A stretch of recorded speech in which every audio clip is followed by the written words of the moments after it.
What's up, y'all? Welcome into another episode of Profit Picks. If you are new, we do always start the show by being transparent. And I didn't actually, I mean, we didn't, I didn't make any picks yesterday. Talked about the games that didn't actually get to the window, so nothing to actually talk about there. Um, WNBA though is 2-0 so far this season. NBA playoffs, I think, are 21-11, something like that. So try to, we have a lot to choose from today. I have already made a couple plays. See what we can talk out here.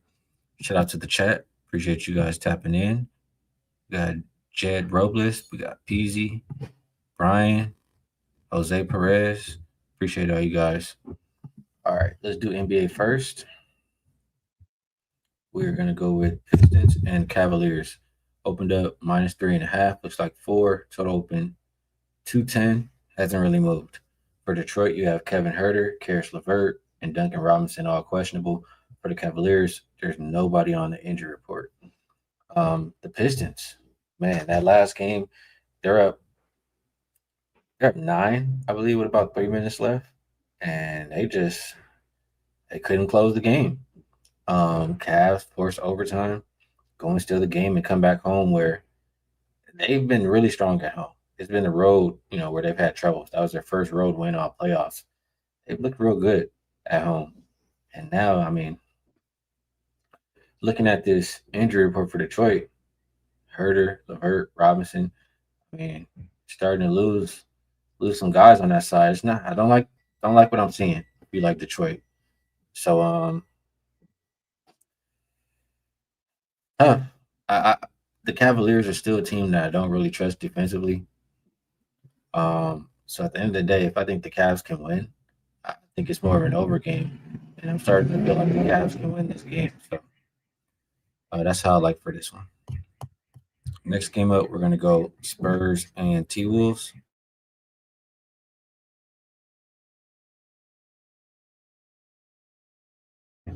This one opened up -4.5. It looks like 5.5 pretty much everywhere. Total open 218.5. Hasn't really moved. Injury report, I don't see anybody on there for San Antonio. For Minnesota, Terrence Shannon Jr. is questionable. Um, Man, this one is tough. If Wemby didn't get hurt, he'd probably already be. I mean, Spurs would probably already be done with the series. Um, Something that stands out to me, though, just listening to some of the guys talk, Chris Finch in particular, just saying that he thinks that they found some things, figured some things out. They got away from what was working offensively, and I do think Chris Finch is a really good coach. So when he speaks like that, uh, you know, I tend to trust him. And when I just think about how these teams have been playing, I mean, at the very least, whether they shoot good or not, they do play up tempo. Um, it's just a matter of will the Timberwolves give enough offense? The Timberwolves keep saying all the right things. We've been here before. We play best with our back against the wall. They are the more experienced team out of the two. I mean, it's a tough call. It's a very, very tough call. I do think it'll be a higher scoring game, and I think Spurs. I think the Spurs can win, but I don't want to count out Minnesota. So I don't know. I think the total is the better way to play this game. We'll look at a little bit of WNBA. First up, we have Aces and Sun. We did just see this game. This one opened up -15.5. Still looks like 15 or 15.5. Total open 169.5. Looks like 171.5. And let me get over to the my bad. Get over to the WNBA injury report here.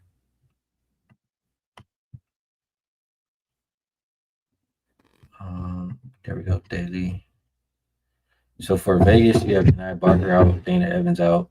For Connecticut, Nelson Adota game time, and still no Layla. She's out.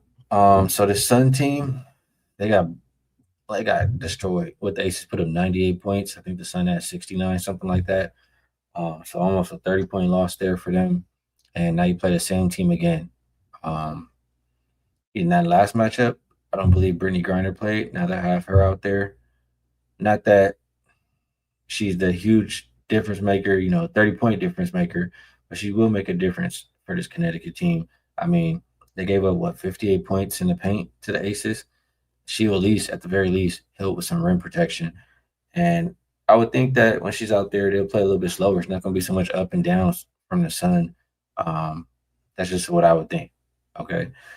For the Aces, Becky Hammond, after that first game, opening game, when they gave up 99 points, she just really shredded the defense and, said that they're going to have to show up defensively. And since then, they gave up 78 and they gave up 69 points. So I think that the Aces, they hurt her and they know what they have to do. If it's a Sun team that just held under 70, I think they can play solid defense on them again, even with Griner playing. So I disagree with the market on this one going up. I think it's more of an under game. Next, Mystic and Fever. This one opened up -7.5. It's as high as 9 out there. And the total came down from 174.5. Looks like we'll call it consensus 170. As far as the injuries, Onyenwere is out for the Mystics. Nobody's on there for the Fever. Man, I don't really like this Mystics team. You know, there's a couple players I like, but in general, I just don't feel like they have enough shooting.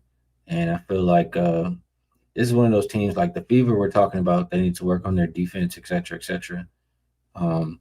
They did play a solid defensive game versus the Sparks in their last game. It's another, and it's mostly probably because the Sparks offense is taking a step down this year. It seems Washington is another team I think that they can hold down. I mean, you just kind of pack the paint and force them to shoot. I think the Fever can do that. I agree with this total going down. And I do think the Fever can win by margin in this game. Next, we got Tempo and Sparks. Opener -6.5 for Sparks. Looks like 7.5. Total open 167.5, and it's as high as 170.5. For Toronto, Timmy and Izzy both out again. For the for the Sparks, Ariel Atkins is out and Sanaya Fegan is out. You know, Sparks, like I just talked about, it's not the same offense that there was last year. It just is not.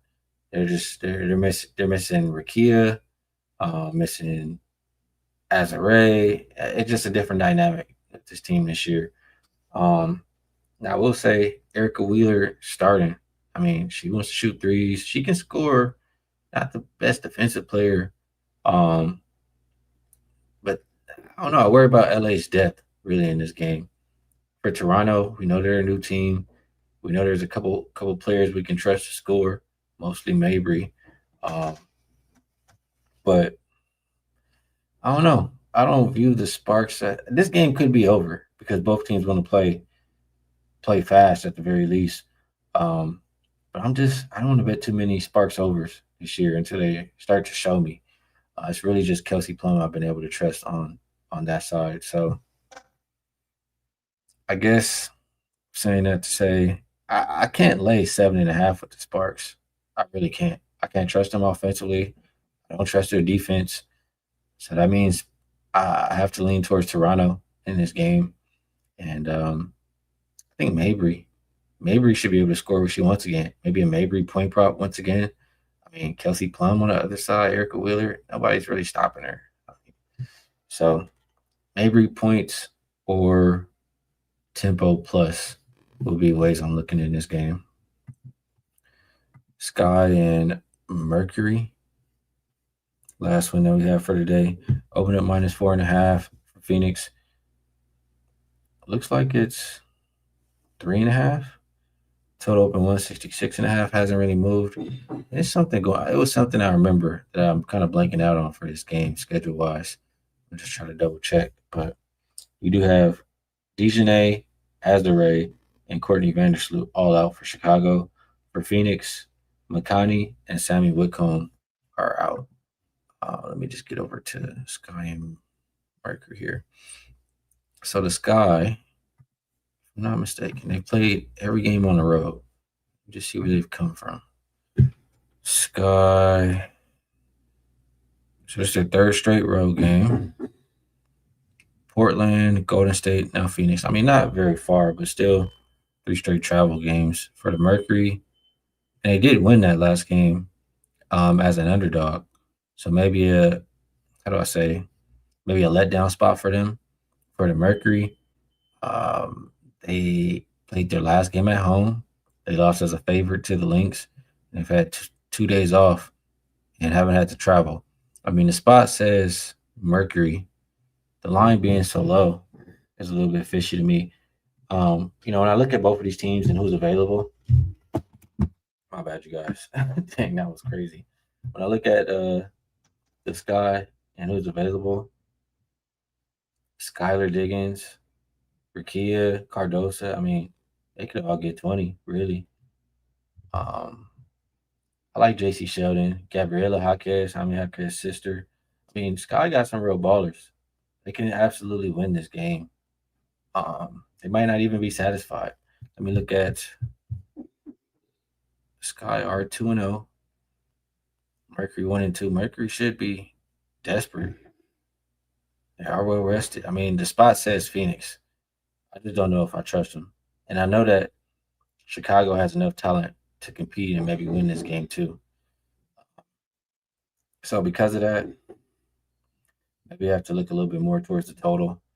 Let me just glance here at some more stats. Really capping this game as I go. This is one I didn't really look at too much. So far, neither team really playing up tempo. Without the tempo, though, do think I do think both teams will be efficient on offense. I want to lean towards over. I really do. It's just tough for me to bet this one right now. So I guess that's as best as I can do for this game. So we talked about the 2 NBA games. We talked about 4 WNBA games. And yeah, before we do a best bet, let's do how we usually do and do a little bit of promo. So let's shout out the one I have with Rob Veno, the best one we have going. Double the NBA Court Vision 3 days for $59. You can check out both Rob Veno and myself. And he's not here on the show, so you guys might still want to know what he's taking in the NBA. And it's a good way for you to get both of our plays for a few days and check us out. Other than that, you know what? I'm unsure about the rest of these promos, but I'll just do my own thing because I am sure about this. And I like to help people get free money. So I'll put this cow shit up there. You trade 10, you get 10. If you go and use code Skee, yeah, you trade 10, you get 10. And yeah, some places like where I'm at right now, I can use Kalshi and I can't use other things. So just trying to help some people out and help you guys get some free money. Best bet for the show. I'm gonna leave one for today, and I'm gonna go back to the WNBA. The first game we talked about in W, I really do think the focus is on the defense for the Aces after, that first game, like I said, and Becky she was going in on them in the first game after the interview. She's like, we're not doing the same shit that we did last year. We're stopping it right now. And it looks like they've listened and responded. Facing the same team they held under 70 last game, they can absolutely do it again. Meanwhile, Connecticut gets a little bit better rim protection with Griner. Griner also should slow the pace. Don't think Aces will get close to that 60 points in the paint that they got last game. So I disagree with the market here. Market's pushing it up. I'll buck back with under 171.5 Aces and Sun as my best bet for the show. Appreciate you guys all rocking with me. No Vino is tough. I do like doing a show with Vino. I don't really like just breaking down the games by myself, honestly. But we do what we got to do, man. So appreciate you guys in the chat rocking with me. No shows on the weekend. We'll be back on Monday. Best of luck on all your action until then. And yeah, catch you guys on Monday.